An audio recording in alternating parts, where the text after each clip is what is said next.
post and my YouTube post. Many people know about the police misconduct, whether they refuse to address it. You know, it's easy to sit there and run your mouth behind a keyboard. I'm not running my mouth. I'm not threatening anybody. Just want to make sure that we get that out of the way. I'm not harassing anybody. I'm not breaking any laws. All I'm doing is sharing what happened to me and my family. That's all I'm doing. And I'm getting hate from it. People that are supposed to uphold the law aren't upholding the law. They're being biased. But we're taught from the time that we're children that law enforcement's good, that the government's good, that they protect us. But you know, that isn't the case. I have some lady run her mouth online. I assume it's a lady by the name Jean, unless it's a French man, most likely related to the family of either the family that's been harassing us or either a police officer. So she said she feels sorry for my wife and my kids because of the way that I talk. She doesn't feel sorry for them for the harassment that they've had to endure. She doesn't feel sorry for them for watching me be assaulted by a police officer. No, she feels sorry for them because I use profanity when we've been dealing with misconduct and can't get any help. That's what she feels sorry about. She doesn't feel sorry for us. Really, what she's doing is just trying to talk shit. We've been seeking accountability. Before all of this, before the police misconduct, no one knew who I was. No one knew anything about me. I worked all the time. I saved. I had a nice car. I had money in the bank. I had savings. I had investments. Life was good. My kids were good. Life was going the way that I wanted it to go. But then my wife was asked by the neighbors, I'm not sure if it was Nancy or Clarence, my ethnicity. She told him he's biracial. And then the police suddenly began harassing us. I didn't know. My wife thought it was strange, hey, to people responding, but my wife thought it was strange that they asked. I didn't really see a big deal. It's whatever. I never been ashamed of being biracial, and I'm still not ashamed. Police began harassing me, pulling me over, the Gibsonville police. They began asking me for my ID, stopping me just to ask how I was doing. That wasn't the police trying to be polite. That was the police stalking me. I never said a word. I was quiet. Even though it was unlawful, I respected the law, which is crazy coming out of my mouth. I respected law enforcement. And then after the times the neighbors would call, I think it was Nancy or Clarence would call and say shit that wasn't true, that my wife and I were arguing. That was the constant thing. No, we literally once, and all the time we've been here, I shouted at her in front of people. That's it, one time. And the police were constantly called on us. August the 7th, 2022, me and my wife had a small disagreement about the beach, which beach we were going to go to. It wasn't even a big deal. We were inside. My wife stepped outside. I was like, well, I'm going to take off and just go jog, because she jogged to lose weight because she was still a little chunky. She didn't come back, so I went and had a buddy watch my kids while I went to the park. There I saw Officer Brennan. He asked me what I was doing, and I explained, looking for my wife. I remember now. I told him that we had a small disagreement. No big deal. I trusted him because he was law enforcement. We're told to trust the law. Oh, I didn't see her, he says. So I start jogging home. My buddy leaves. My daughter comes outside, and this cop, this supposed hero, he asked me, Mr. Turner, why did you run? Not that I had broken any laws. It's allowed to run. I still gave him their respect. I ran because I had to get home to my kids, officer. And I, I figured that was it. Okay, he's just doing his job. I um I then started walking up my driveway. The officer, hi buddies, start panting like a dog. These stupid ass comments. But I started walking. The officer asked me, "What were you and your wife arguing about?" First of all, it's none of his fucking business what we're arguing about. And I told him that. I was like, "None of your business." As I'm walking, he attacks me. He runs up behind me and grabs me. You see it on the camera, on his body-worn camera. He runs up behind me and tries to put my arm behind my back. Now, I have PTSD from stuff as a child. I'm also combat trained. I had to resist the urge to break his fucking arms, or to snap his neck, because he was a cop. And so I pulled away and I asked him, "What are you doing, officer? Why are you putting your hands on me?" Immediately, points his gun at me, or taser, or whatever, orders me to the porch. And I start calling, and I'm just wondering, what the hell is he doing? Why is he acting like this? I put my dog inside. He allows me to, which I was afraid my dog was gonna get shot because my dog came outside. I'm from North Carolina, by the way, and I put my daughter inside. I locked it. I make her lock the door. And immediately, as I'm closing the door, he's attacking me again. Still hasn't told me why he's at my house, why he's attacking me. So then other officers arrive, so it called for backup. Then he tells me, "Mr. Turner, we got a call that you and your wife were arguing," which was a fucking lie. First of all, we had a disagreement at like 5 o'clock. Why are you at my house at 10:50? If you guys thought we were actually, if you thought I was a danger, you would have done something. But no, I get taken. My wife comes back later on, confirms, yeah, we had an argument hours prior, and I'm taken to a substation. Keep in mind, I'm still barefooted. I'm taken to a substation and I'm held with my arms behind my back like that shit is painful while they fuck with me. Yeah, I cussed them out. I certainly did because what had happened to me was unconstitutional and unlawful. Then I'm taken to jail. I'm barefooted. A lady is pisses beside me in a jail cell. They move this lady and make me walk through raw ass piss with my barefooted. And then I get my written promise to appear. You get written promise to appear when your record isn't bad. I get written promise to appear. This cocksucker is going back. Is going back to Gibsonville, which is like the substation is like a 5-minute walk from my house. But I have to fucking walk home at 2 o'clock in the morning after I was fucking kidnapped, essentially, and then taken to jail because what I found out is that I just pissed him off because I didn't want to answer his fucking questions when I didn't have to, when I legally didn't have to. So I walk home. Somebody calls the police. Actually, before walking home, I try to go to Sheets to see if I can get a ride from the officers that were there. Nope, they can't take me. So I walk on the highway. I walk for fucking hours. I walk up to the Sheets. I say, "Hey, can I use the phone?" Lady smiles at me. "Nope, I'm sorry." I don't say a word. I say, "Okay." So I get back on the highway. I walk. I'm fucking tired and exhausted.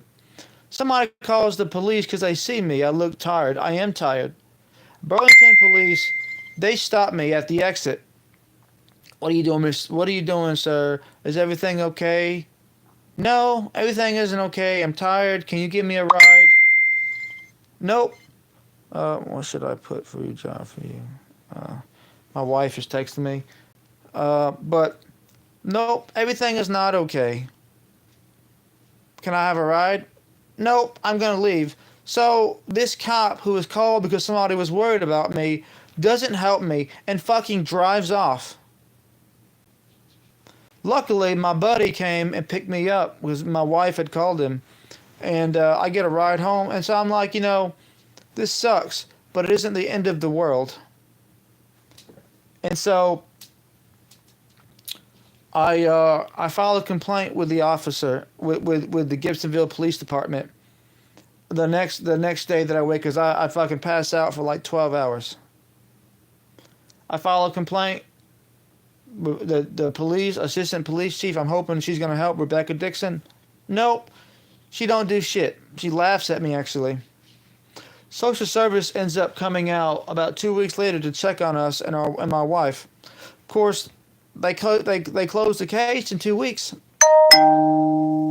I ended up hiring. I got charged with resisting arrest, assault on an officer, and child abuse. Child abuse being I left my kids alone, despite the fact that they were watched the entire time until I was assaulted by the police. So, all this illegal shit happens to me, and I hire Don Dickerson. I'm thinking he's good from what I've heard. He fucks me. He doesn't look for any other case. He didn't look for anything to win my case, and I had to do all the work myself. I gathered all the evidence, and then I decided not to trust him within about 2 months later. So I started reaching out. He tells me to trust him, so I trust him. He privately tells me, "You're innocent. I know you're innocent." So I'm like, cool. He believes in me. We go to court. I'm the last person to be seen. Judge Champion is the judge. And then Katie Brock, who's now in Goldsboro, she's a fucking cunt. She hears my case. She tries it. And instead of following the law, they focus on that I assaulted the cop, even though it's clear that he assaulted me. It's in the video. By law, he assaulted me. And I lose that case because my lawyer doesn't defend me. But then he appeals it. I start contacting people. I reach out to the town of Gibsonville. I was threatened with harassment charges, so I didn't reach out anymore because I didn't want to risk going to getting another charge. I fire my lawyer and get John Cox. John Cox is Facebook friends with the police chief of Gibsonville. He didn't tell me that when I hired him. Had he told me, I wouldn't have hired him. He sends somebody to my house, and he sees, everything that I've been saying. It's, the guy didn't have the right, none of this shit. And so, when I say guy, I mean cop. So, the courts try to subpoena my mother. My mother, why? Because make me look bad, because we've had a rocky relationship. My lawyer didn't tell me that, John Cox. And the neighbors who I still was nice to after calling the police on us and shit.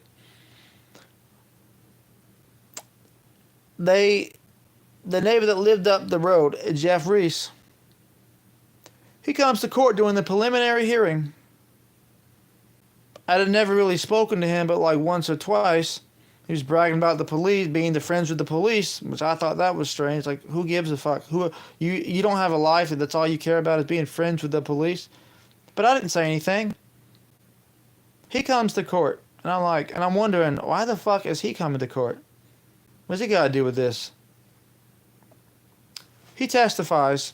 Actually, before he testified, a video is played, and it shows Assistant Chief Rebecca Dixon, the bitch that I called, coercing him. "Now, Jeff, we need you to help our officer." This motherfucker begins to lie on camera. Well, I don't mean no harm, but them kids should go to foster care. This is the same guy that's fucking harassing us, testifying that my kids should go to foster care because he's worried about them. He testifies, and he says that I'm swinging a fucking a machete. Now I did have a machete, and I would cut down, like, I bought it to cut down trees and limbs and stuff to clear out my my shit. But then like that was used like I was a crazy person. And I was the victim. And then he goes on the stand. Now, for those who don't know, it is a crime to fucking intentionally lie on the stand. They call that perjury. That's the difference between, like, you misrecall something, so they have laws to protect that. It's a fucking crime. Perjury is a fucking crime. And he lied. He fought an officer for 20 minutes. He made up this story about, like, I was a fucking danger. My lawyer did not cross-examine him. John Cox. First of all, he said, well, I live across the street. Gave this fucking story about his dog. No one lives across the street. It's a fucking shed. Yeah, I'm cursing because I'm angry. He lied. My lawyer knew he was lying. The judge didn't know he was lying because, of course, they didn't play the entire video. They only played a small piece of it. The video, it's impossible for me to have attacked an officer. Yet, here I am, not being defended. So yeah, I plead to an obstruction charge because I know that if I don't, I'm going to get serious time in jail for a crime that I didn't commit. I email my lawyer. He doesn't do anything. I email him the day that I plead.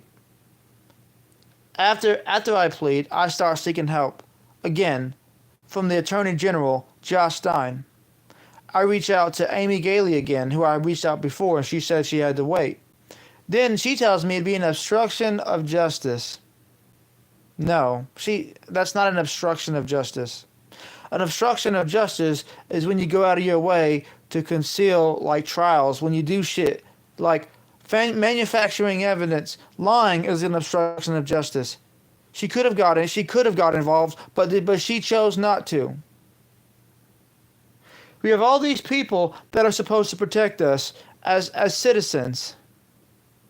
And, you know, privately, I sought help for about 1.5 years. And then I started reaching out on the Nextdoor platform.